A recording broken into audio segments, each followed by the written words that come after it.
So I'm your hostess with the mostest once again, around a topic that is very, very personal for me as a female starter in tech. And I'm very proud to say that the Digital Leadership Institute has, I think, the longest running initiative in Europe for sure, maybe even globally, that is specifically promoting female tech entrepreneurs. Of course, everything is digital today, so all female entrepreneurs should be using tech, but they should be also doing startup around tech, right? But unfortunately, we don't have enough women studying to become tech experts, and we don't have enough women doing startups. So female tech startup is kind of the canary in the coal mine, and unfortunately, we don't collect a lot of statistics on that, because like I say, you measure what you treasure, and nobody really cares, except us, so you're among friends.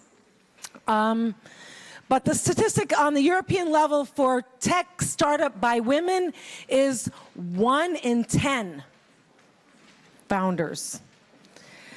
Then if you look at how much money is being invested in female tech startup, how many pitch sessions, how many incubators, how much accelerating, how many angel investors, well, there are problems all the way across the board, but there are also initiatives working to address those challenges. And this is an opportunity to highlight all of the players in each pocket.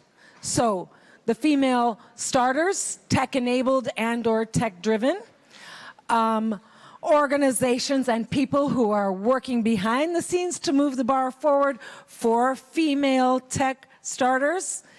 And of course, this entire event is the opportunity to showcase all of your amazing work and take the discussion to the next level. So thanks again to the Commission and to the Commissioner herself and her team, some of whom are present here today, for making this possible.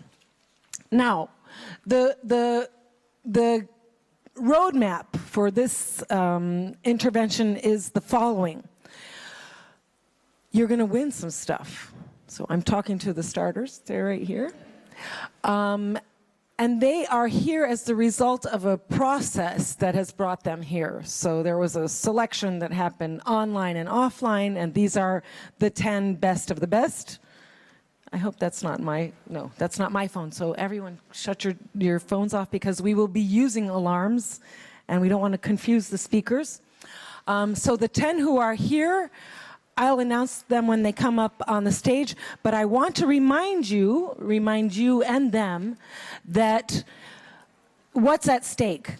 So a lot of our amazing partners who are here represented in the jury today have put forward some excellent prizes that the winners of today's competition will receive, among which 1 place in the Mind the Bridge Startup School in San Francisco, wow. 1 week of soft landing stay in a chosen destination that matches the scaling plans of the startup, 1 investment sparring session with the Nordic Angel Program, 2 tickets for the Podium Conference, which, by the way, is the biggest and most influential startup conference in the European, Adriatic, and Balkans.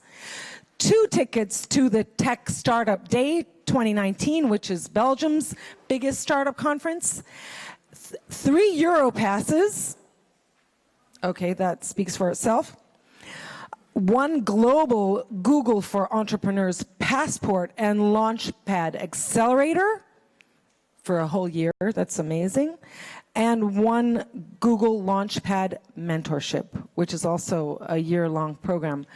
So, lots at stake, nothing to lose. You're already all winners just being here. I know that's very corny, but it's true. And now I'm going to introduce you to the jurors who have their own. May I just quickly see one of your evaluation forms, in case you didn't get the memo? Who will be judging how well do you define the problem? How well do you define the solution? Who is your target market? What have you learned about your competition? How will you get traction in the market? And what does your team look like?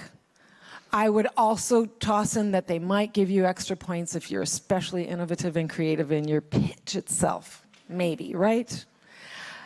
Now, the judges, I'm going to just start from my right. If you can take 1 minute and introduce yourself, and then we'll get right to the pitches. Go ahead and stand up so they can see behind you. Hello, everyone. My name is Delphine Villuendos. I'm a general partner at Corelia Capital. We're a VC firm based in Paris. We invest pan-European, both in startups and in funds.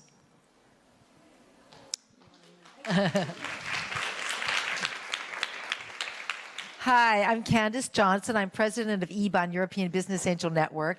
I'm a serial entrepreneur, primarily in space, and also a serial angel investor, primarily in space. And I put together a group of fabulous women called OWNSAT, Oceania Women's Network Satellite, in the Pacific. And we are buying our second satellite now and going to 53 islands in the Pacific. So lots of fun. Wow.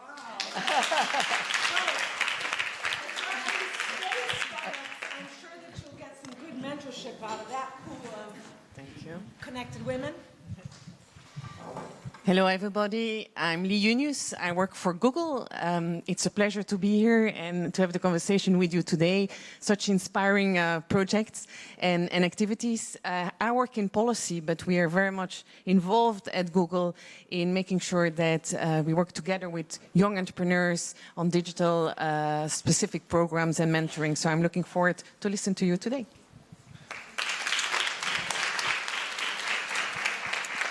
Hi, everybody. Thanks for being here. I'm Claire Berry. I'm the Deputy Director General in DG Connect, who organised the event today.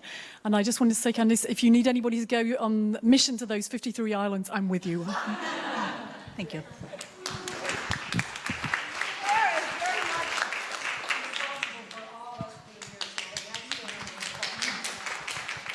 Hello, everyone. My name is Emma Fau. I'm the founder of EU Capital. It's a company specialized on access to finance and financial instruments for startups. I'm also co-founder of Startup Europe Africa and Startup Europe Latin America, two initiatives aimed to connect European startups with African and Latin American startups. 2 years ago, I also decided to start investing in startups and investing for the moment in Belgium and in Spain. Thank you. So when they're looking for jury members and cannot find women, you got to wonder, right? Because we have overloaded this jury. What a treat. Now, quickly, just the most important thing that I'm sure you already know is that you've got 4 minutes to make your pitch and 2 minutes for questioning. And I would just like to emphasize to the judges, this is not a moment for comments. Hopefully, I'm going to make sure that they make time for you afterwards, after the deliberation has happened. But pointed questions with that they can answer quickly because they've only got 2 minutes. And I will try to make sure that everyone gets a question or two in the course of the 10 pitches. Is that clear? I might also say, if you want to make your notes that you can hand them off to the teams later, you can do that if you like. They will not have deliberated until quite at the end of the day, but if they happen to be here during the networking session afterwards, then, like I said, I'm giving you their time on their behalf for follow-up. And of course, they can approach you themselves if they've got questions or want to support you in any way that I hope they will, regardless. And I am also at your disposal for what it's worth. Okay, so are we ready? Do you know the order that you're pitching in? Oh, okay. So no surprise there. If I can just ask that while the Q&A is happening for the previous team, that the next team get on deck to get ready to go on the stage. Is that all right? So without further ado, pitched by Amelia Santos, who is a co-founder from Portugal, Project Innuos. Thank you. Can I use that one? Yes, use it.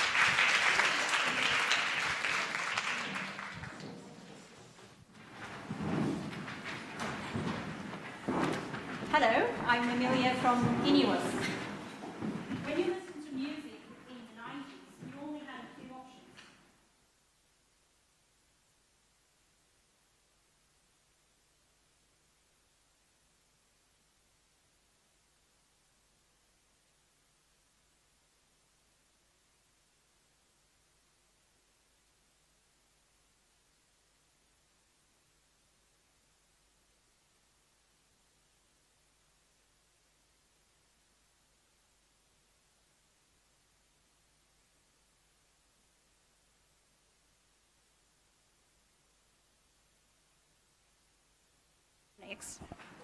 No, it's okay. There's a lot of innovation happening across audio electronics. Turntables today can achieve very high-end levels of sound quality, realism, like you're on a concert listening to music, and they can achieve prices of 100,000 euros. If you think about CD players, they also evolved a lot. There's new categories being introduced into the market, such as wireless speakers, active speakers, but there's not much being done on the digital source side of things. If you look at storing your digital files or streaming Tidal, for example, most people still do it through a computer, which is not meant for playing music. And they then try to sort and add all sorts of things to make it sound better, similar, but it will never get to the level of vinyl or the ease of use of a CD player, because it was not designed for that. Consumer audio market is at the intersection of two growing industries, hi-fi and home automation. Hi-fi is expected to be worth 17 billion by 2022, and home automation 80 billion by 2022. They're both highly fragmented markets. You have small and sometimes micro companies in these industries, and there's a lot of deal activity happening in the industry. Samsung just recently acquired Harman. Devialet, a French startup, just did a big investment round of 100 million. What we decided to do, we decided to tackle the digital source gap that existed in the market. So we created a music server lineup where you can manage and play all your music, be it CDs, high-res files, streaming, internet radio, and all of this with a superior sound quality where you can hear all the details in the music, all the nuances like you probably never heard before, all through a very easy-to-use interface on a tablet or on a smartphone. We do our own software and hardware in perfect synergy, specifically just for audio. Company was founded in 2013. We recruited the first person a year later. We launched our music servers 2 years ago, and we also started licensing our technology to other brands. And we now had sales across 24 markets in 180 specialist hi-fi dealers. We bootstrapped the company with the support of European Union grants, and we're based in an incubator in Algarve, state managed. We received many awards from the press, including some that say we have the best music servers in the world in terms of sound quality. We partner with a lot of brands in the industry, such as Bang & Olufsen, that is now recommending our systems worldwide. Both founders have a computer science engineer background. I also have an MBA from INSEAD. 15 members in the team now across all different areas. We are planning to recruit 5 more this year. Growth plans in the short term, we would like to expand our range and consolidate existing markets and expand into new geographies. And we would like to go into other related industries such as home automation, connected car, and professional audio, leveraging our knowledge. We had 1 million turnover last year. We're now profitable, and we want to achieve 10 million in 5 years, improving our margin. Thank you.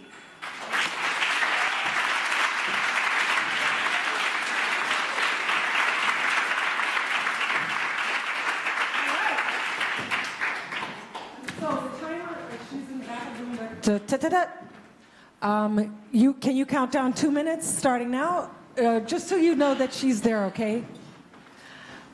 Questions. Who has the most burning question? Can this please be turned on? Could you say something about your competition, please? Could you say something about your competition? Main competition, we have a Japanese company and a South Korean company that are focused mainly on hardware. One of them develops software, but not to the level of functionality or ease of use that we currently have. Can you tell us something about your team? What's your knowledge? Who's in there? What skills have you got? Who's leading? Yes, so we have the co-founders. I look after finance, marketing, managing the company. I, of course, take part in defining the requirements for the product and the development, but the other founder is in charge of the development of the product in terms of hardware and software. We have research and development in software and hardware engineers.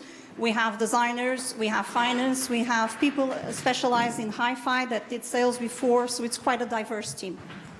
Okay, I have one. What does it cost for you to acquire a new user? A new user?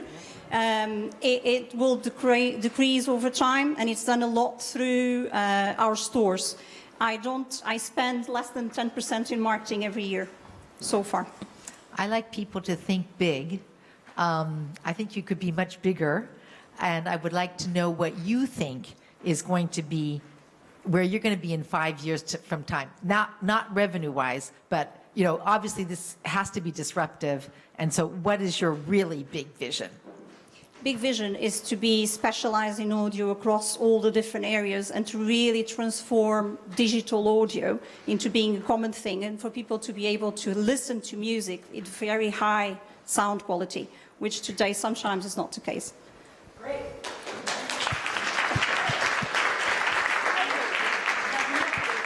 We did keep a little, can you hear? So I put a cushion in the first presentation because there was a bit, do you have a preference? Would you rather use the handheld? I think this works. Okay. Can you hear me? To start up and get used to work. Okay.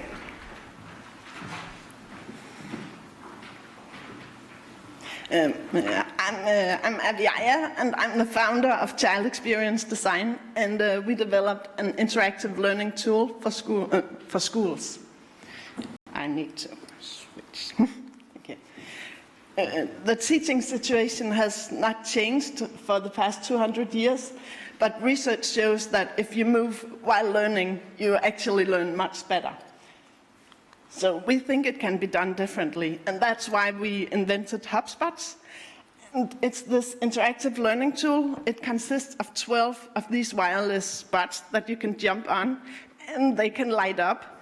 There's a speaker system, and you can charge it in the back, and there's an iPad where you can play a range of games. We just finished our package of 6 games that reach the age of children of 2 to 14 years old in the learning situation. So to give an example of how it works, you push the red button, and you step on it, and it says moo, and then you have to find the cow button. So you make a match. Then you can take the iPad and you can record your own games. So it could be in math, and you record 5 + 5, and then you record equals 10, and it's distributed to the HubSpots. So the child becomes a producer of their own content. Yeah, so this is a motivation for moving. It's a way of producing your learning, and you can learn within lots of subjects, and it's also a cognitive training tool. We started in 2014, and we've developed this from scratch. We've involved stakeholders all through the process, and today we've implemented in schools all over Denmark, and we get positive feedback that children can concentrate and they learn better with this tool.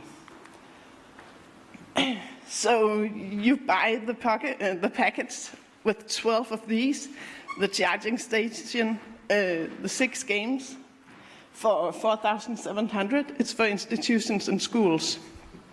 And later on, you can buy additional games. We have a break even when we can sell 7 sets a month, so it's within reach, but right now we are 2 people doing it partly, and we are halfway there. We've got a lot of support. We raised 1.1 million from different kinds of capital funds and investor. And this has got us to this point where it's a mature product that we can mass produce and have liquidity for the next year. So we are beginning to internationalize. We just exported the first sets to Qatar to test a new market. And this Friday, I signed a contract with a big reseller having, instead of just 2 people selling part-time, a sales force of 60 people in Scandinavia. So we are taking new markets, and we're just on the verge of internationalizing. So with HubSpots, we reinvent the classroom, and we do it through the body and the mind. And that's why we're a startup with growing. Sorry.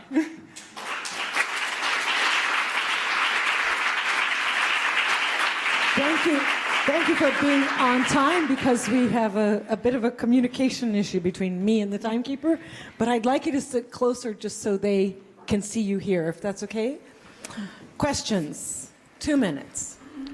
Hi. I was wondering, how did you come to work with schools? What made you think that you could do something for the education of kids? And why did you decide to try it with working with schools and not outside of the educational system? So, different reasons. In Denmark, in 2014, we got a new law that you had to move 45 minutes every day. So that kind of opened the market. Yeah. The thing I'm a little bit worried about, I think it's a great product and congratulations, is the lack of a recurring revenue model. And I see that you have the games that you can buy as a set, but I'd still like to see a better revenue model so that you don't have to keep on making the sales. We started with that actually, and it was hard for the schools to find recurring money, so they were very positive when we changed the model to this, actually. Do you have other competitors in this space? We do have some, but they're not as educational as ours. It's more of moving and then adding the teaching to it. What feedback have you had from teachers who've already used this? They start using it every day because the children ask for it and they learn things that they couldn't teach them before. You mentioned that you are 2 team members. Could you please let us know about We have 4 team members right now, but 2 team members that are doing the sales part. But it's also a big, I have a lot of people that I hire in. So it's a big network. Do you have any advisors from the sector? I'm sorry. Okay. You'll be first on next round. Thank you Thank so you. much.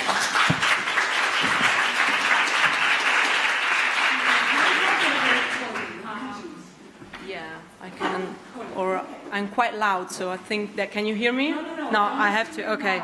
Just because I'm Italian, so I'm naturally loud, but that's okay. Okay, but I'll be back up here. Okay, so hi everyone, I'm Francesca and I'm a co-founder of Sonicjobs. So we launched Sonicjobs 2 years ago with one mission: to help people find the right job, not any job, and to help employers find the right candidates fast. The biggest pain in service industries like hospitality and retail is recruitment.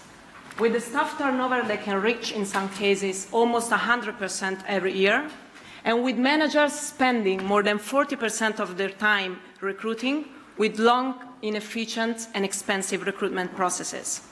This is why we have created the first virtual recruiter. Please let me introduce you to our AI, who's called Julie. Julie uses occupational psychology and predictive data to understand what an employer is looking for and to find the right match. On the other side, Julie interviews each candidate to analyze the past experiences, the skills, and through a psychometric test, Julie is able to understand the personality traits, the attitudes, and the behaviors of candidates to score and predict the future performances in the workplace. The Sonic score is the first digital score in the market able to assess and to screen automatically candidates and to understand how they're going to behave in the workplace to find the right match between employers and job seekers. And it has proved to be a good predictor of successful candidates. We've noticed a strong positive correlation between high scores and successful candidates, including employees staying longer in the job, which means also reduced staff turnover for employers and for businesses. We have today more than 70,000 candidates in London and more than 2,000 bars, pubs, restaurants and shops have posted a job on our app, including Franco Manca, Selfridges, Starbucks and so on. This is just a few examples of the brands we work with. Since we've launched our virtual recruitment solutions, we've seen the jobs posted on our app doubling, and we have now more than 200 new businesses joining every month. Our monetization strategy is based on a subscription model with employers downloading and using the app for free and upgrading to the limited version of the product for £50 a month. We are launching now sponsored ads features, and we've just launched our first partnership with Deliveroo. We're now trying to close Uber Eats as well. This is my real pride, my team. I've launched Sonicjobs with my co-founders, Michiel and Francesca. We've got experience in startups, marketing, finance, and technology. There are now 12 people in the team. And we are backed by successful entrepreneurs who have built and sold the recruitment businesses as well as early-stage tech funds. We have recently raised £1 million to expand further the business, and the goal for the next 15-18 months is to consolidate further our presence in retail and hospitality in London, where we are the second largest solution, doubling the user base. And in the next 3 years, we aim at expand geographically, across the rest of the UK and across the main European cities, if I can go back, there. So starting from Italy, Spain, France, and Germany. I get there, but that's it. So here we go. How much have I left? 30 seconds. Oh, 30 seconds, okay. So, yeah, I mean... We'll write to questions if you want me more time. You can start with the questions if you want. Thank you. 2.5 minutes of questions. Yeah. Again, the same question about competition, please. If you could give us an overview of your competitor and what is unique compared to your competitors. So our competitions are mainly the old-style job boards like Gumtree, Caterer, and new solutions like job search apps, like one of the most famous comes from Spain, is Job Today, Job and Talent. And our differentiator is the automation of the screening. So through our technology and through our occupational psychology and through our AI, we're able to automatically screen and find the right people.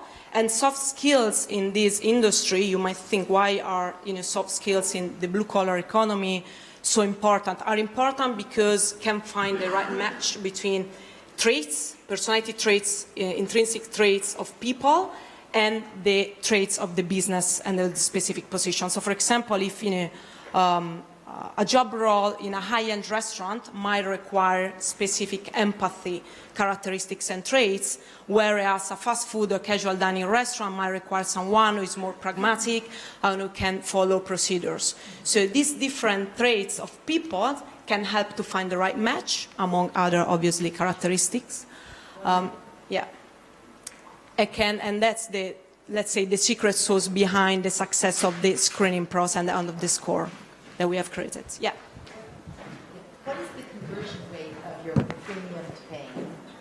So we have just started to monetize now. So we are running some tests, and we in the kind of sample in the small test that we are running, we see almost 30% of employers paying. 30% of employers paying. We have a model where they can buy a bundle of connections, of chats, to connect and call candidates first, and then after that they tend to convert to the monthly subscription. The goal is obviously to have all of them on a monthly subscription model where we want to have a loyal user base of employers paying. What plans have you got to develop the technology, the AI? Yeah, so we are investing massively in the technology, and the next step is to work further on AI. You can finish your sentence. Okay, to work further on the AI to refine the matching algorithm and the screening process, and to introduce also video technology solutions to help employers to recruit faster. Thank you. That was my sentence.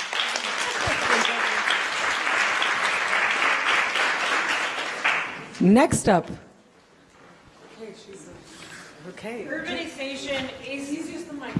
Urbanization is the biggest trend in the world. We are chaos architects and we are disrupting the way that we plan our cities. In 2 years, 4 out of 5 persons will be living in cities and 3 out of 5 in the capital region. This means that people is going to be the last resource that a smart city has.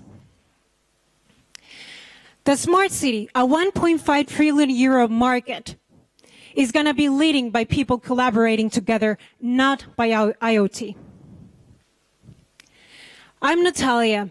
I have a background in computer science and urban planning. I'm a CEO at Chaos Architects, and our mission is to become the world's leading smart city platform. Our solution runs AI algorithms. It collects demographics, urban ideas, real estate, transportation, and sustainable data. This allows us to forecast cities. Our customers, municipalities, developers, retail, and consultancy firms engage through our solutions with citizens. They communicate with them, and they find new areas of business based on the new data that we create. Our citizen interface is free for citizens. It collects demographics and urban ideas. Our data dashboards made sense out of the smart city data that we collect. Our AI algorithms collect data that allows us to forecast and to benchmark and score the livability of cities. This means that for the first time, we would have a real fact-based livability index. Our model is an easy opt-in SaaS service. We started last year. This year, we expect 54,000 euros in revenue. Next year, 250,000. Today, companies focus in big data, governance, and forecasting. We are the only one of our kind. Up until now, we have raised enough grants. For our next funding round, we would invest in AI technologies, and we would expand to New York, Denmark, and Singapore. We are expecting in summer a grant from the government, and we're closing our next funding round in September. Our team represents 8 different nationalities. 60% of them are women. Our lead investor is ex-chairman of the board of FIBAN. We are experts in smart cities and forerunners technologies. Cities have the capability of providing something for everybody, only when they are created by everybody. Thank you.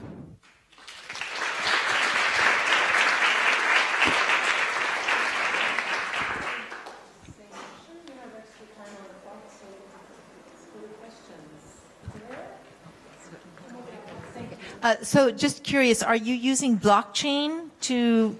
Not right now. We're focusing in AI, Okay. but we have been questioned about that. Yeah, okay, The GDPR brought a burden upon us. okay, thank you. Are you especially tackling societal problems? So Sorry? Can you give us a bit of an insight of the type of societal problems that you're tackling with the different tools? Is Yeah. it transport related mostly, or? We are focusing in 3 trends. Real estate, transportation, and sustainability. Of course, everything comprehends citizen engagement, which is already leading in the Nordic countries and in European countries, also Singapore.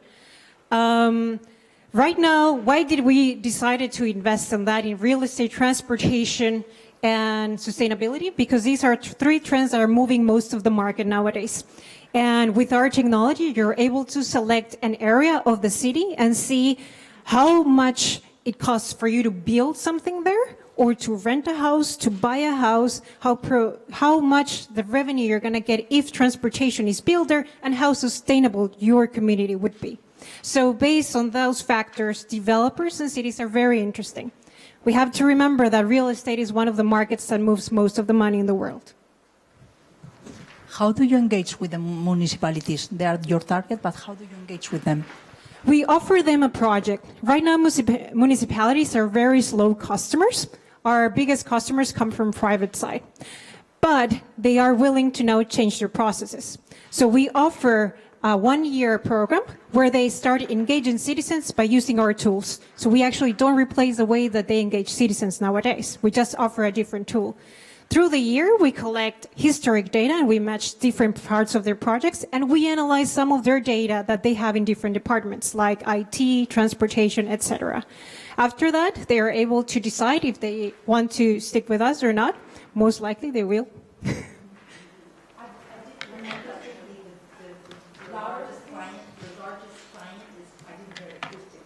It's developers and consultancy firms. Right now they're doing manual reports, so they would invest in this to get ahead of competition. Any other questions? Thank you. I just want to say that we are perfectly on time, so well done. So far, so good. You want to hand it? Thank you very much. My name is Jennifer Kanary, and I'm an imagination navigator. It's 2005.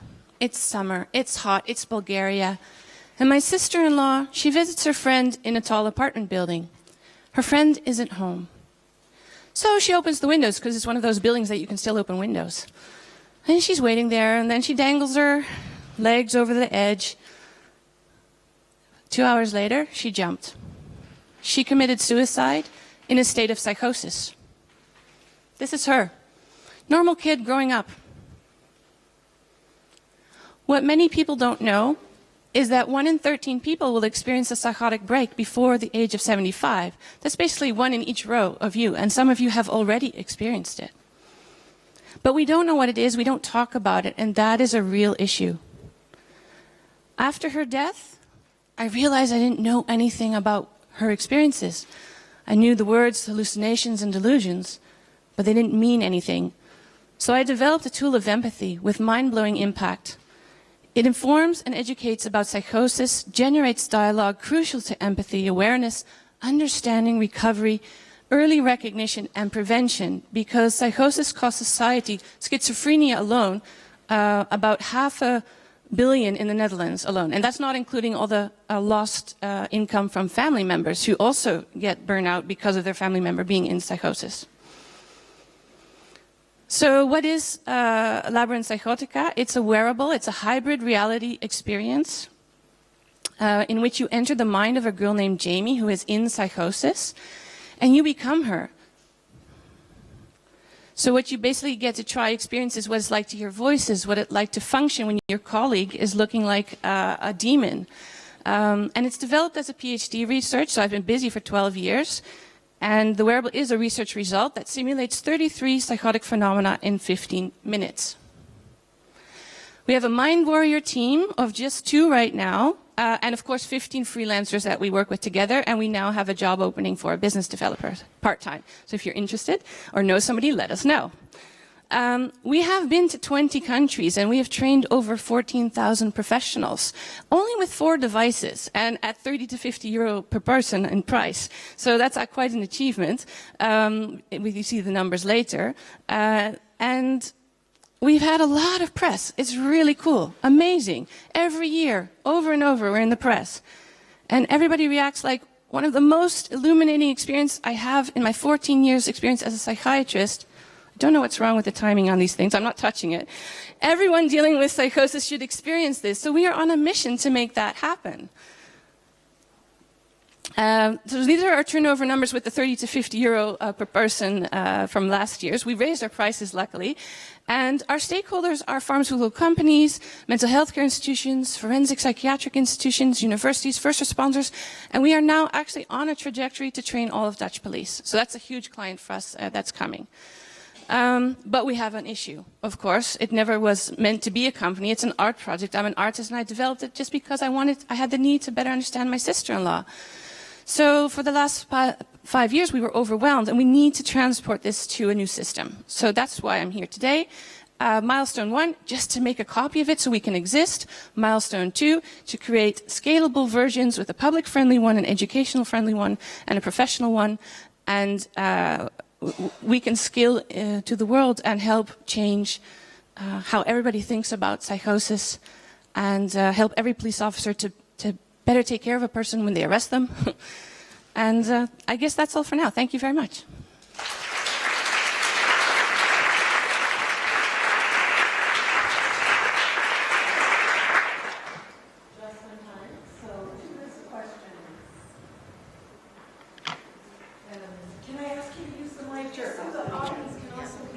Yeah. So thank you very much. Very, very interesting.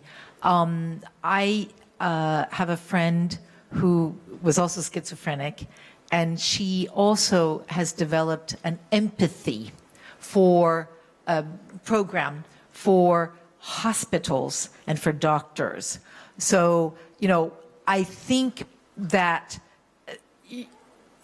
you might, I mean, you are trying to, the big thing is empathy, if I understand correctly. Yes. So that is what I would focus on going forward, because there is really a need there. So It's a soft skill with hard financial outcomes, and it's underestimated. Yeah. So what's your revenue model? Right now, our revenue model is a workshop model, providing workshops in different formats, either a festival setting where we can do 100 people in a day, or we do injection workshops that are like 12 people and last an hour and a half. So that's what we have now, and we want to digitalize that so that it's actually scalable. So on this question of scale, because it's obviously at the heart of what you're thinking about at the moment, I mean, is it the technology that you think you need to scale, or is it to get more multipliers to be able to spread out what you've got? I mean, where do you think the issue lies at the moment? The issue right now is, like, if we do 6 workshops a month, we break even, and if we do 10 workshops a month, we already have a revenue, a profit. So, but right now we only have 4 devices, and we cannot grow. So all our customers come to us word of mouth. We do not do any push because we could not handle it. But we get requests from a USA or Japan, and we cannot provide a service. So first of all, it's to enhance our ability to be in different places. Even to fly with our equipment is cost a lot of time. And secondly, it's really about reaching as many people as possible, like really training every police officer in every country. That would be like a dream, really changing the narrative of psychosis with the tool of empathy, because we have a very unique approach. Okay, thank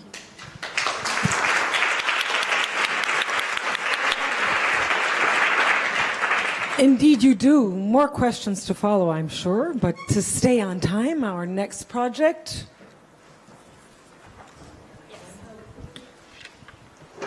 Hello, everyone. My name is Leen, and I'm co-founder of LucidWeb. LucidWeb is a technology company that aims to bring virtual reality, so VR, and augmented reality, so AR, to the browser. We're compatible on all these devices.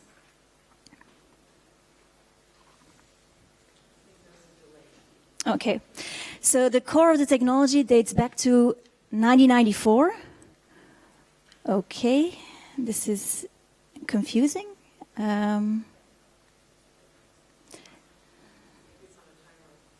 So I have to click a lot, so this is promising. So the core of the technology dates back to 1994, when it was called the Virtual Reality Markup Language. Back then, the hardware required costed millions of dollars, and the browser wasn't able to support the stream.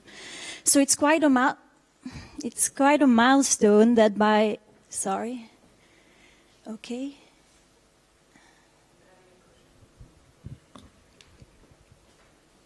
Sorry, this is... I don't know how to handle this device. I'm a woman in tech and I can't handle remotes. But maybe I will do it without the slides. It's on a timer. Okay. So, the core of the technology dates back to 1994, but it was actually in 2017 when it was developed and available across platforms. So it's quite a milestone.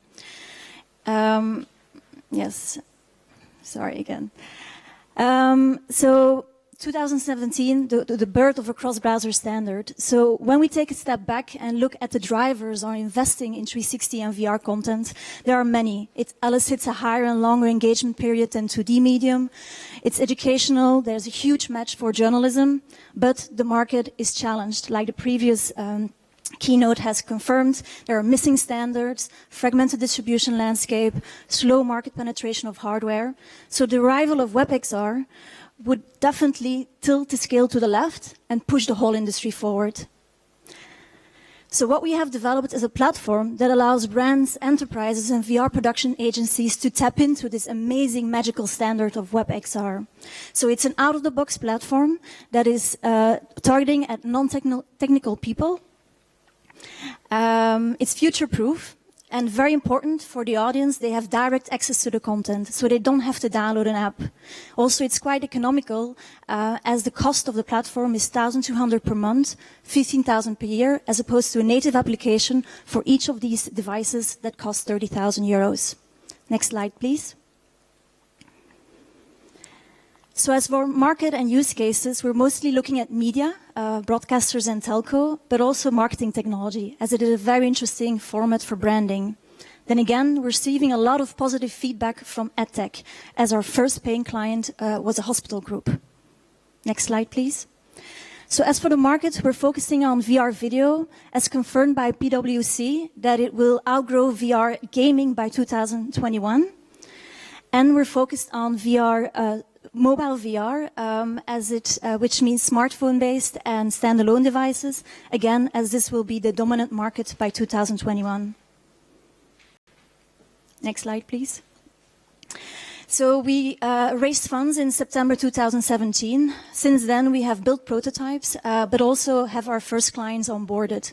The first one is the biggest pan-European broadcaster, Arte, where we're transforming a gamified experience to the browser. The second one, as I mentioned, in a hospital group, an educational experience targeting nurses and doctors. And the last one is an Irish broadcaster where we're repackaging content.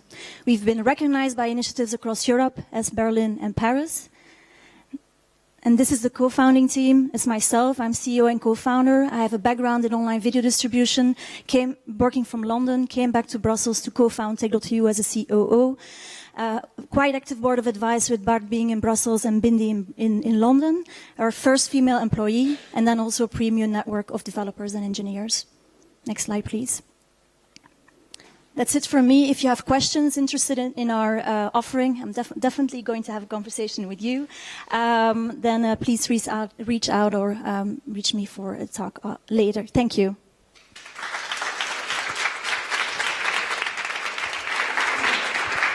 What is the size of the market that you are addressing? Sorry? The size of the market, the size of your market. It's 8 billion, so it's mostly focused on VR video. So although we're focusing on VR and AR, in the first instance it's VR video. And you mentioned that also you target mobile. What is for mobile, what is the market size? In the slide it says 88 billion. So it's the biggest market for VR. What is the biggest hurdle that you have today? The biggest hurdle, yes, the fact is that a lot of broadcasters experimented in producing high-quality content in 2016, were quite enthusiastic, and they invested in native application. So spend a lot of money to have a low return of investment. So they're disappointed with the medium. So to get them engaged today, to consider them to repackage their content, starts from scratch, think about the browser as a distribution channel, it's a hurdle. But I have the feeling with the WebXR standard becoming more and more competent, AR being added to the standard as well, that we're closer to convincing them. What is your business model? For the moment, I think it looks a little like a consultancy model. Do you think you can move that to a SaaS business? Definitely. So we're a big part of the evangelization across Europe for the WebXR standard. So it's a lot of research and consulting, doing bespoke projects, but we're now converting them to the platform. So they're actively testing the MVP that we have rolled out. Their feedback is integrated into the next step of the next rollout of the product.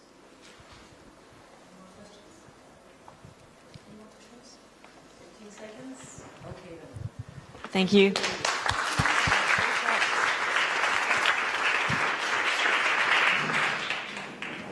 Next project, moving right along. And go. Okay. Hi, everyone. I'm really proud to be here. I'll talk about IT and security, but I promise I won't be boring. So I'm presenting you Swascan, that is the first cybersecurity platform, software as a service, all-in-one and pay-for-use based on cloud. Swascan has 4 services. The first one is vulnerability assessment that allows companies to identify, analyze, and solve vulnerabilities related to web application and websites. Network scan allows companies to identify, analyze, and solve vulnerabilities related to networks, you know, everything that has an IP address, such as server routers, workstation, and so on. The code review service analyze, identify, and solve vulnerabilities related to the source code of application, and the GDPR self-assessments helps to manage the GDPR compliance, as we are in Europe. Let's focus on the vulnerability assessment. This service is really important because the vulnerability analysis is necessary to quantify the risk levels, to provide the corrective action to implement the remediation. Of course, we provide reporting with the indication of the vulnerability impacts and the priorities to intervene and to fix. Swascan is important because with our service you can manage your security and you can go on your legislative compliance, not only with the GDPR, but also with the other international certification. The strength of Swascan comes from the competence of business competence, that is the major with a female. And we also have a man in the team because we are for equal opportunities. That is one of the major experts in cybersecurity. And we won an award by Cisco that is our partner and helped us to change our business model. Now we are going with partners for our business model, and of course Cisco is one of them. We are dealing with 2 of the big telco companies in Italy, and we are talking with the other one, and we work with Nuvo, that is one of the Google partners in Italy. Our network worldwide is, of course, mainly focused in Europe, but also in the rest of the world. And we are focused to grow in North, South America, and of course in Europe for the next month. We are doing well because our real turnover is much better than our business plan. And we are going to close this year with a turnover around 1 million, we hope. That's it. That's it, and that's pink.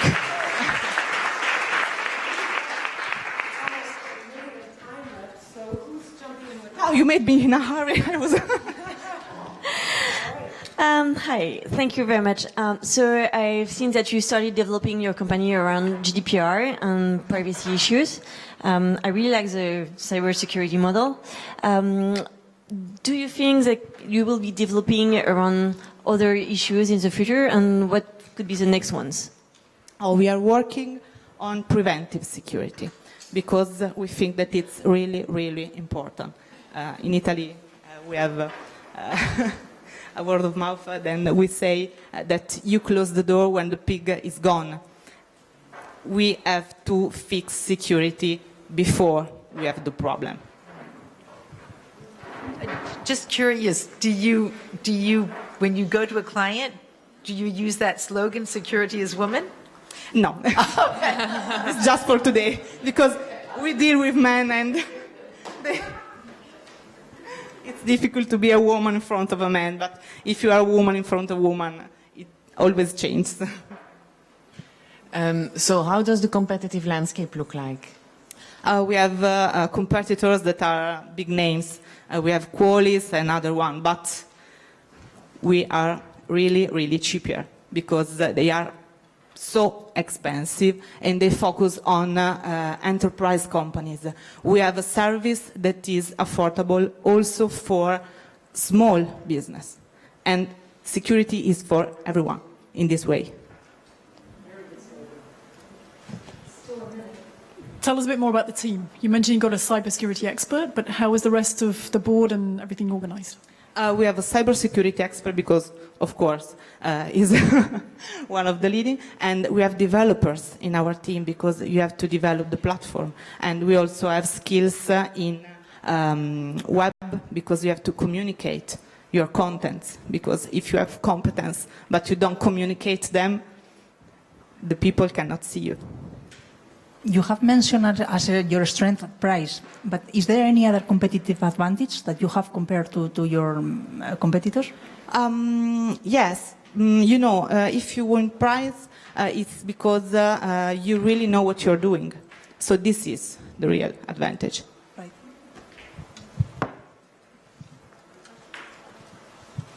Okay, thank you.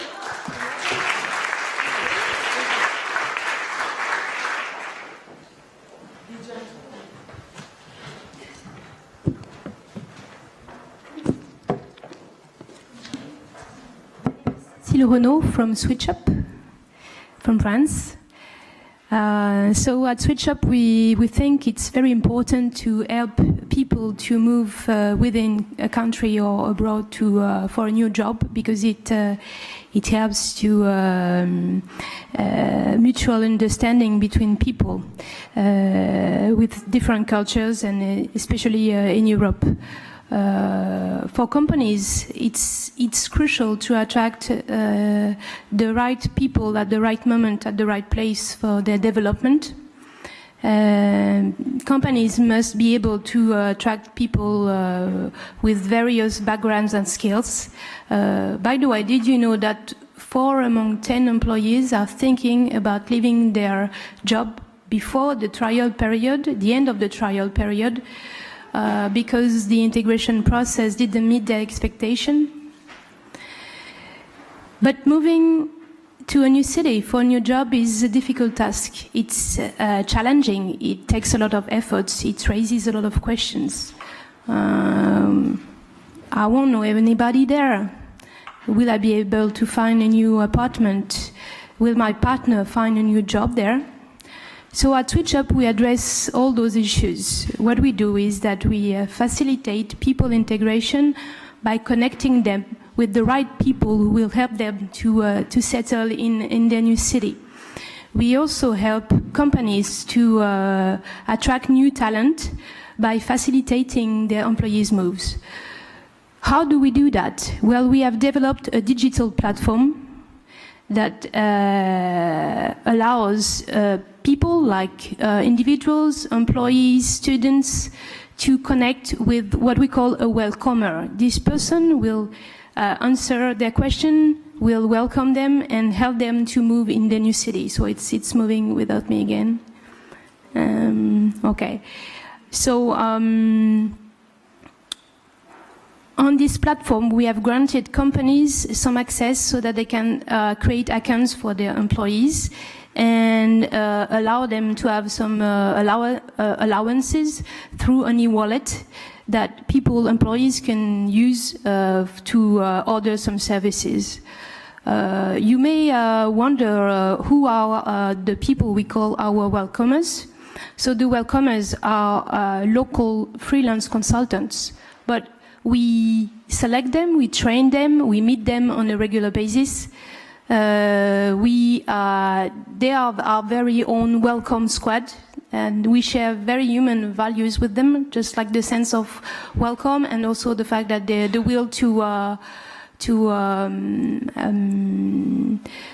feel people, to make people feel good in their city. So people can choose among various services ranging from housing, integration, children and settling services. We are global, obviously, thanks to our platform, but also very local thanks to our welcomers community, which differentiate us from our competitors. Our business model is based upon services sale and subscription sale, plus referral leads. Our team is made of 4 people, plus 53 welcomers so far. After a year, since we've launched the platform a year ago, we are present in 17 cities. We have welcomed 100 people. We have 30 corporates as clients, and we are willing to develop in most French cities and internationally. This is why we are right now searching for some funds, and thank you very much.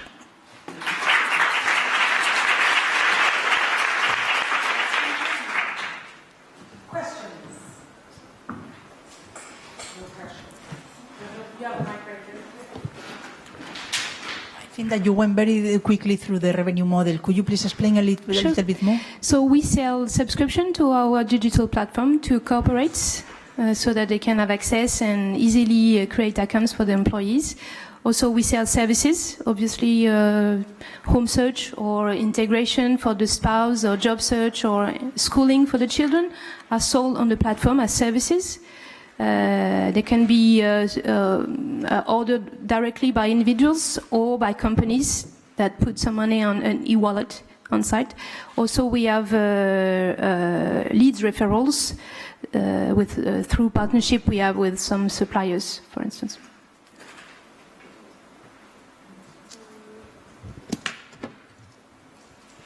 So I think your starting point was really to help people and companies solving some administrative burdens that you can have in the mobility. And I would say that France certainly has a talent for that. And, creating a lot of papers, administrations, and these kind of related issues. Do you think it's something that you can scale up and internationally, maybe? Do you think it's something that you could see in other countries and develop globally? The fact is that some of our corporate clients have already asked us to help them with onboarding processes for employees abroad. That we do, but we are preparing a V2 for the digital platform, so we can do it digitally. I think everybody needs worldwide to be welcomed by someone who can, ease their stress, answer their questions, and facilitate their move. So we know how to find some welcomers in other countries. We have international groups within our customers, our corporate clients. So we are willing to test in Belgium. I have meetings tomorrow, for instance, very quickly, how we can help companies to develop more internationally. 6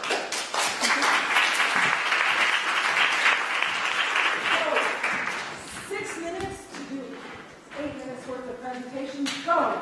I have a clicker, I have a microphone, I think we are set. So today, if you can see on my wrist here, I am holding a fitness watch. There are millions of these sold each year. People are getting more savvy all the time about what their data can do for their health on a regular basis. So when you think about your health, is it the one time of the year when you go to your doctor or don't? When you think about your financial fitness, is it the one time in your life when you go to a financial planner or when you go to the bank, which nobody, of course, loves to do? So what we look at is financial fitness for everyone. Because to us, financial issues are public health issues. And this is particularly a problem for women, right? Women live longer than men. Women make less than men. And women get less involved in personal finance. They ask for raises less often, and they invest less often. So what we find is that financial literacy doesn't work. There was a huge study of more than 200 papers. They found that even people who had intense interventions, sitting in classes for hours on end, that was gone after about 20 months. What we want to do is to make achieving financial health as easy as looking at your watch, as opening up your app. Because, again, it's not like you can do financial health once and have it done. It's something that you need to do in small steps on a regular basis. And in order to do this, you need your larger goal broken down into smaller, more helpful goals. We are currently in Germany and in Austria. We have been testing our product there for the past year. We now have a team of 20, but we started out with a team of about 8, and we are about 50% women. We are above 50% parents, and we have a range of ages from 20 to 45, which is me. And we come into Zuper tomorrow. We have an incredible opportunity in giving people's data back to them. So in the same way that my fitness watch it's monitoring my high heart rate because I'm here talking to you right now, it's monitoring the fact that I didn't get much sleep last night, and it's giving that information back to me. We are doing the same thing with your banking information. So in Germany, people can attach as many accounts as they want. The average is about 2.5 accounts that people attach because you are more likely to get divorced than you are to change your bank accounts. You just accrue them over time, right? And so what we see is that there's no switching cost in what we do. You just attach your bank accounts, and then we let you know what's going on in your financial life. We have a great opportunity in things like alternative credit scoring. So the leading credit scoring agency in Germany is Schufa, and they're about 2 months behind in what your actual financial life is at the moment. So big opportunity there. We're already giving people a financial health score and a way to improve their financial lives with gamification. We've seen that every time we use behavioral science and gamification within the app, surprise, people engage more. We see about 50 to 60% better engagement every time we do something that is led by the kinds of apps that people are using today. We have some traction. We've had more than 25,000 downloads. That's closer to 30 now, and about half of those people actually register for accounts with us, which is pretty good. We have a very low cost of acquisition and cost per installation. And that, we believe, will continue in the future. All the research that we've seen from challenger banks has said the same. So as we become a bank, and that is our next step, so if you were thinking about how are they going to make money, it is being smarter about savings and loan with a very capital light and small back end. This is our team and the dog. And you can see leadership right here. Happy to answer any of your questions.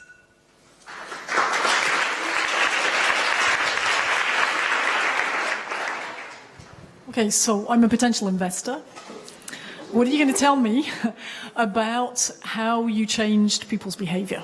So we change people's behavior by giving them specific contextual data about their lives. So for example, everybody we've noticed has a kind of a consistent financial path. If you're in debt, your next step in debt is to reorganize and get out of debt. So looking at your data, it's very easy to say to you, look, you could take a very low interest loan, bundle that, and you could be out of debt in this amount of time. So for example, if I go to Switzerland, I need to know the exchange rate. That's contextual data, and that's the kind of data that we are able to see and to offer to people that, for example, traditional banking isn't able to do. Hi, thank you.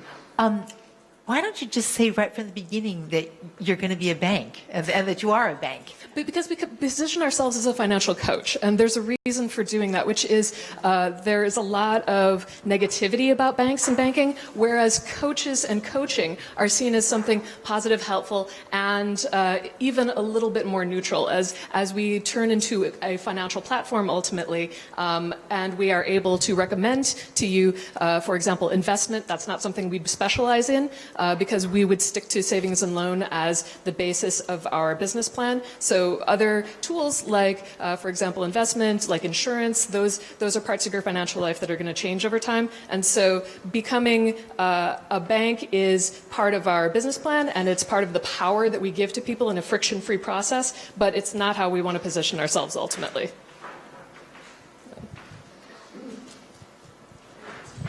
I think it was Groucho Marx who said, why rob a bank when you can own one? Right? I feel the same way. Thank you. You knew that one. Thank you.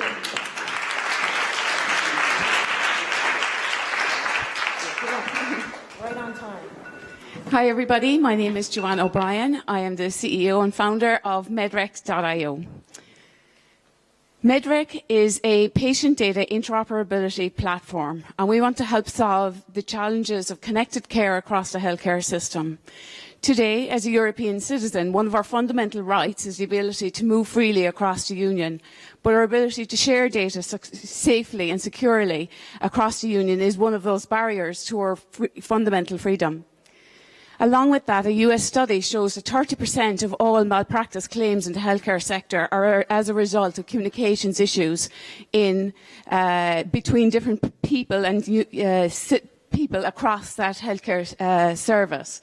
This is happening at a cost of 1,700 lives over a 5-year period to the cost of $1.7 billion in the US sector. So there is huge, if we can only help with some parts of this, we are providing a huge service to the healthcare service. Next, as well as that, we fundamentally believe that citizens need to own their own digital twin.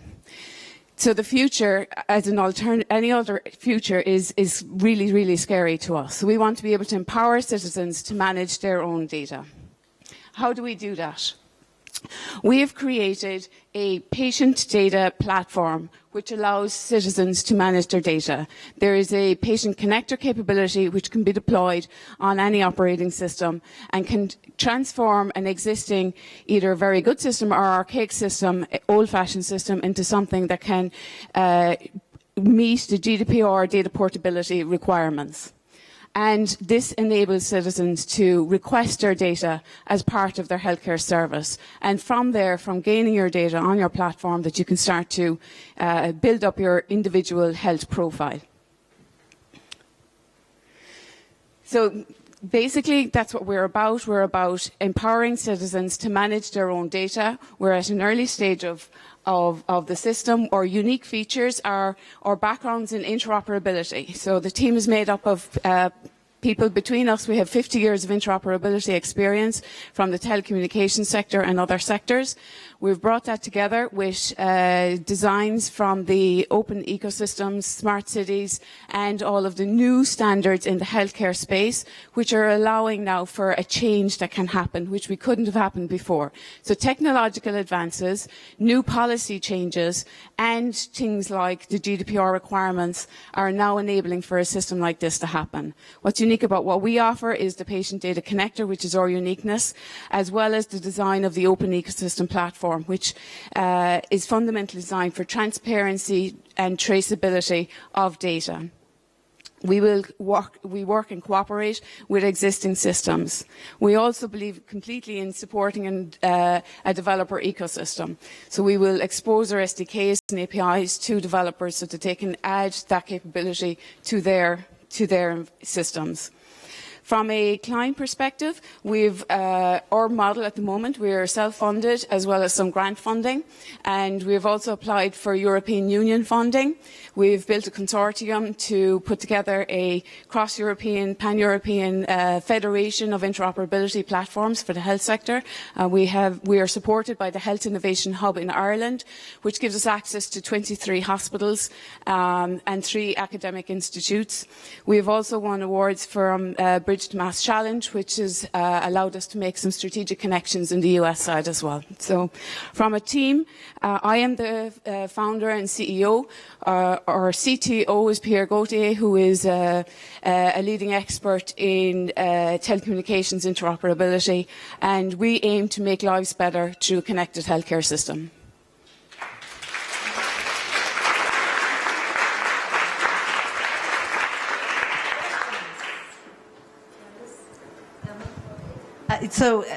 I love the idea. It's big. I like big things. It's a platform. That's also good. I see 2 challenges which are not insurmountable, but I think one of the biggest is how are you really going to get the people to get their data? Because I think this is very, very difficult. And then the second thing is the languages. But yeah. So from the first one, yes, this is a technological challenge, but it's also a cultural challenge. And from a citizen perspective, but also the care workers. The GDPR certainly creates the landscape to allow that cultural change to happen. So between now, at least, there is the environment where people will start to get familiar with asking for their health data. I believe I was working in a store years ago when it became a new idea that you had to ask, or you were obligated to get a receipt for every transaction. I believe the future is that you will ask, people will be as comfortable with asking for their medical data as they are with asking for a receipt when it came in the 80s. And your second, languages, we have had, in the design of the Federation of Platforms across Europe, we had to come up with how we would address that, and we at least have a design of how that could be done. What's the revenue model? Subscription-based model, because we don't want to do a freemium model, because then you're monetizing the data. We want to, the whole idea is that citizens own their data, so it'll be a subscription-based model.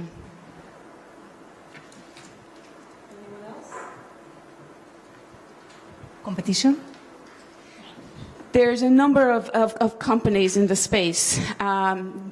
There's an awful lot of very big players doing really, really good stuff, but most of the bigger players are focusing inside, like Epic and Allscripts and those, they're focusing inside the hospital.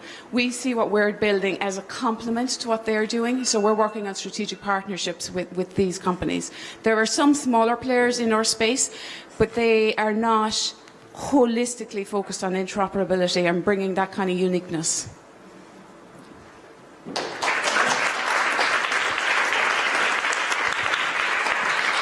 Well,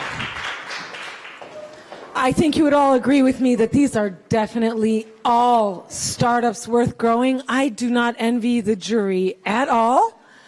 I think first the jury should get a great round of applause. They still have work to do.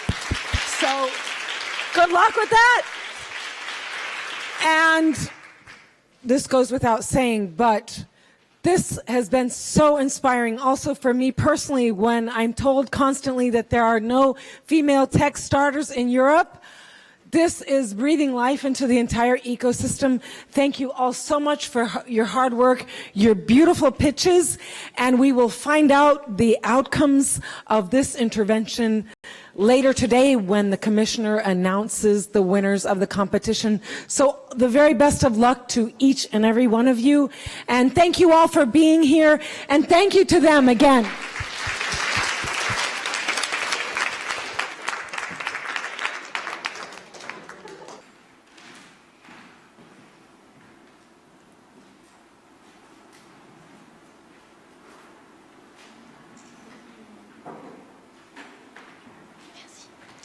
Bonjour à tous, on arrive à la moitié de cette conférence Digital for Her et c'est juste après la signature par les chefs d'entreprise européennes qui viennent de signer, donc de s'engager pour plus d'équilibre entre les hommes et les femmes dans leurs entreprises. Je laisse tout de suite la parole à la commissaire Gabriel qui va nous expliquer à la fois l'impact de cette conférence et les enjeux pour la suite de la stratégie pour avoir plus de femmes dans le monde numérique.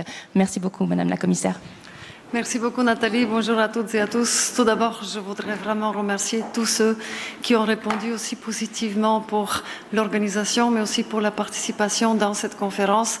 Aujourd'hui, la conférence est une véritable occasion pour nous de passer des paroles aux actes. Puisque d'abord, dans notre stratégie pour plus de femmes dans le numérique, nous avons clairement identifié que les femmes, c'est un potentiel pour l'Europe, que le numérique, c'est notre futur, mais aussi notre présent. Et c'est aujourd'hui qu'on doit adresser les défis qui se posent. C'est pour cela que dans notre stratégie, nous avons identifié 3 piliers.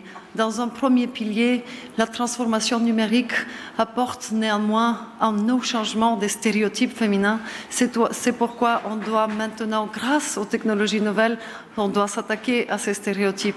Cela passe par le rôle extrêmement important des médias et c'est pour cela que je suis très contente d'annoncer qu'aujourd'hui, ensemble avec les régulateurs nationaux audiovisuels, nous allons voir quels sont les prochains pas. Vous vous rappelez, au mois de mars, j'ai leur demandé de me faire un rapport dans lequel ils peuvent identifier quelles sont les bonnes pratiques, mais aussi de voir quels sont les obstacles, y compris législatifs, pour qu'ensemble, on puisse vraiment mettre en avant des actions qui permettent, via le média, de renforcer l'image des femmes, femmes créatrices, femmes innovatrices, l'image des femmes qui vont inspirer des jeunes filles, qui vont inspirer aussi des jeunes garçons, je dois le redire. Un autre élément important dans le cadre de cette stratégie, c'est notre programme média.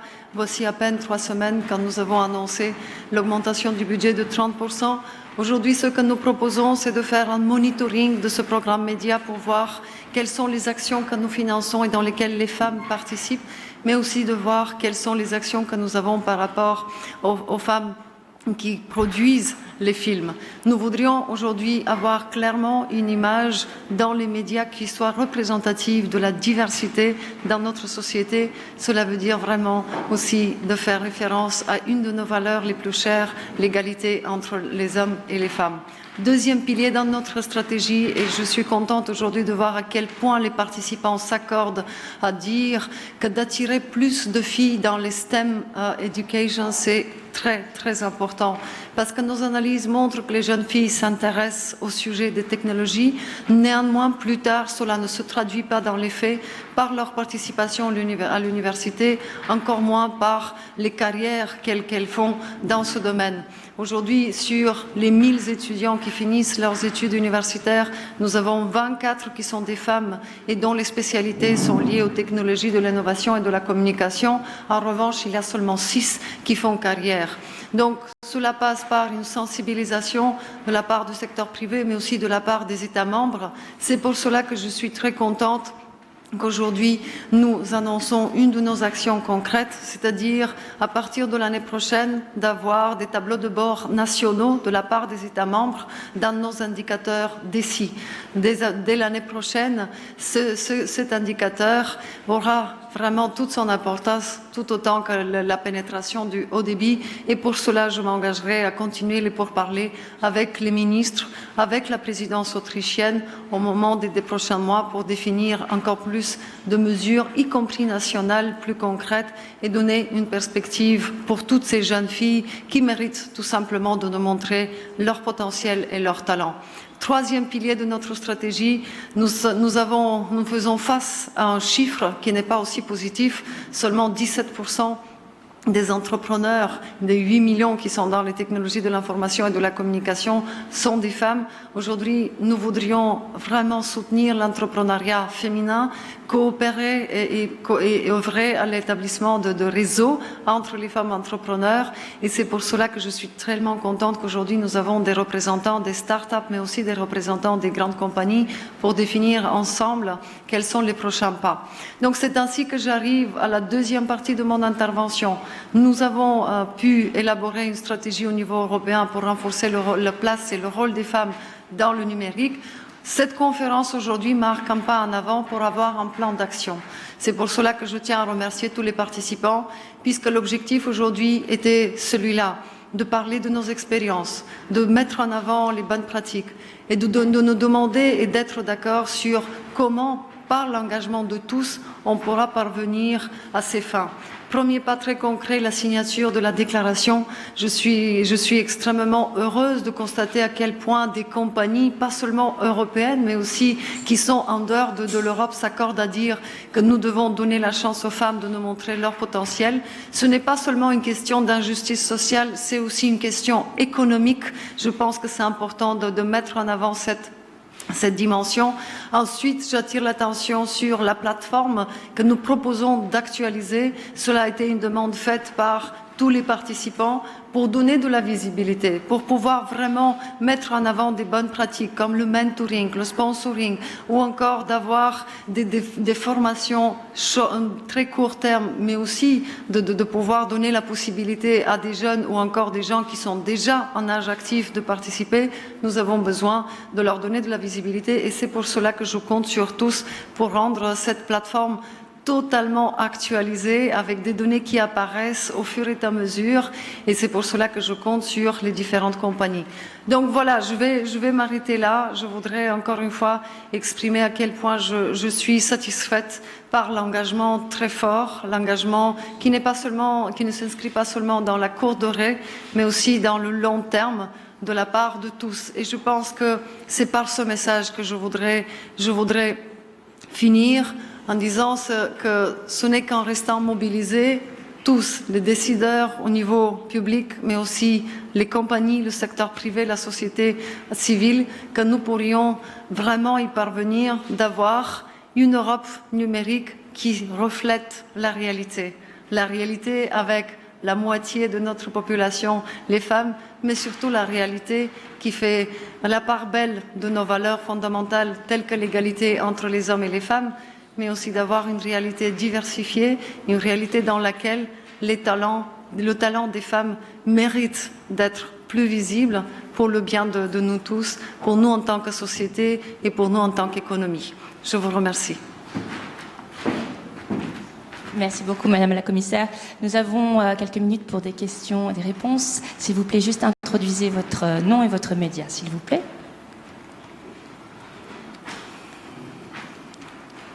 Je vois monsieur au milieu. Oui.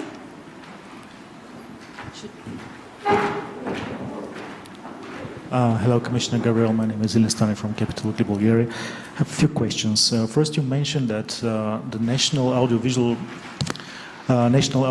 regulators are going to draw up a report on women's visibility in business. But what this report will going to say and what will be the effect? I just don't see how it could change the coverage of media.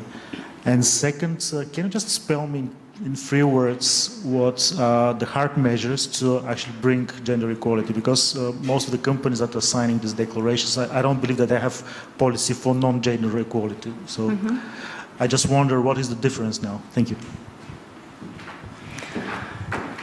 Pour le rapport des régulateurs, évidemment que je suis en attente qu'ils me remettent le rapport. J'ai déjà connaissance des premières lignes, comme je l'avais dit. L'objectif de ce rapport est d'avoir d'une part les bonnes pratiques telles qu'il existe au niveau des États membres et ensuite de mettre en avant les défis et les difficultés. Je fais tout de suite référence, par exemple, à l'image extrêmement contrastée par rapport à la participation des femmes dans les médias traditionnels ou encore dans les réseaux sociaux.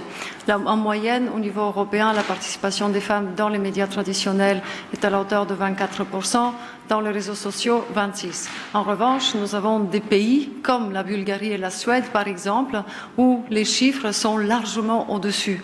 Donc, par le biais du rapport des régulateurs, je voudrais qu'on comprenne davantage quelles sont les raisons qui sous-tendent cette image différenciée. Ensuite, évidemment qu'il y a des choses très concrètes. Je m'intéresse pas seulement du fait est-ce qu'il y a ou pas plus de femmes dans les médias, mais je m'intéresse quelles sont les positions qu'elles occupent. Est-ce que les senior positions sont les positions où les femmes sont suffisamment représentées dans les différents États membres? Ne voilons pas la face aussi par rapport à une autre question importante, la différence de paiement. C'est aussi le gender pay gap constitue encore un défi pour nous tous. Donc je suis vraiment en attente de savoir tout ceci par le biais des régulateurs nationaux pour qu'ensuite, dans mes pourparlers qui sont déjà planifiés avec les ministres et au niveau des conseils sous la présidence autrichienne, on puisse en discuter ensemble avec les États membres. Pour la deuxième question, il y a aujourd'hui besoin d'attirer plus de filles dans les STEM éducation parce que les chiffres ne sont pas aussi encourageants. Donc, en tant que Commission européenne, nous avons aussi mis en place quelques initiatives très concrètes. J'ai eu aussi l'occasion de partager avec les participants. Par exemple, pensons à notre European Code Week, une excellente initiative qui, l'année dernière, a réuni plus de 1,2 million participants avec 46% de jeunes filles. Ça montre que dans leur jeune âge, les filles s'intéressent aux technologies, aux nouvelles technologies. L'important pour moi est ensuite de le sauvegarder.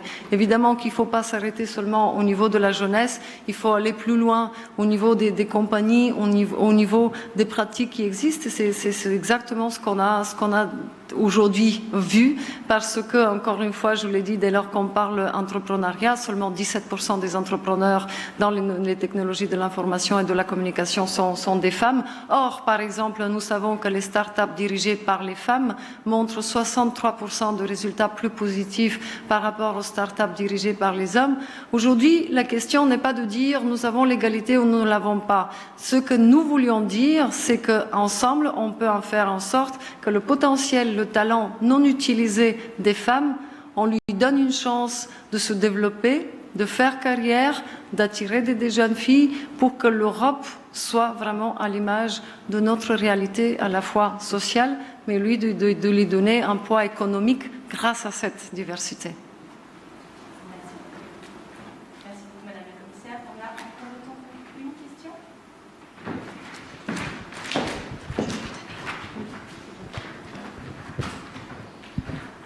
Bonjour, Angelina Piscova, Radio Nationale Bulgare. Est-ce que vous avez une stratégie concrète pour atteindre ce but?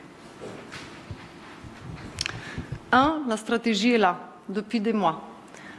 2, ce dont j'ai besoin, c'est un plan d'action. La stratégie, au niveau européen, elle pose le problème. Nous avons des études qui sont faites pour la première fois depuis 2013 et qui montrent que nous faisons face à un défi. Je rappelle, le défi, c'est que la numérisation, c'est une énorme opportunité, mais la numérisation, c'est aussi un risque de reproduire des exclusions sociales, des stigmates. Et donc, tout ceci, c'est directement lié aussi à la problématique des femmes.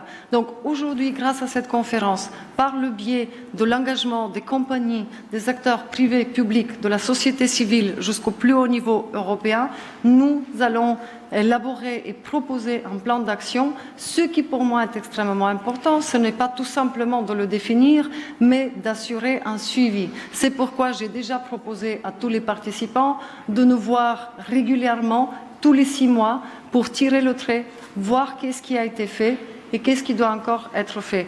Donc pour moi, ce qui est important aujourd'hui, c'est que je veux qu'on mette en avant des actions concrètes, les rapports pour l'audiovisuel, d'avoir plus de filles dans le EU Code Week, d'avoir des programmes de mentoring, d'avoir une plateforme européenne qui soit actualisée, sur laquelle il y a des exemples de bonnes pratiques pour pouvoir élargir le réseau, et ensuite, ensemble, d'élaborer des indicateurs de performance pour que lors de notre prochaine rencontre, dans 6 mois, on se dise, voilà, sur la base de la performance et les critères que nous avons élaborés, sur cette ligne, nous avons remarqué des avancements, sur ce pilier, nous voyons que quelque chose n'est pas peut-être aussi positif, donc faisons en sorte de mieux l'analyser et de définir d'autres actions, et c'est exactement ce que je veux.